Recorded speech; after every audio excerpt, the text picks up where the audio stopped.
ಎಲ್ಲರನ್ನೂ ಸ್ವಾಮಿ ಪ್ರೀತಿಸಿದ್ರು. Love all serve all ಅಂತ ಹೇಳ್ತಾರೆ ಸ್ವಾಮಿ.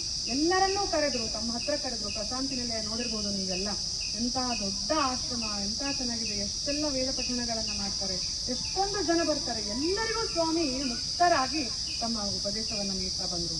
ನಮ್ಮಲ್ಲಿರುವಂತಹ ಆಧ್ಯಾತ್ಮಿಕತೆಯನ್ನ ಜಾಗೃತಗೊಳಿಸ್ಲಿಕ್ಕೆ ಬಂದರು. ಹೌದಾ? ಅದನ್ನು ನಾವು ಇಲ್ಲಿ ಕಲಿಬೇಕು ಅಂತ ಹೇಳಿ ನಾನು ಹೇಳೋದು.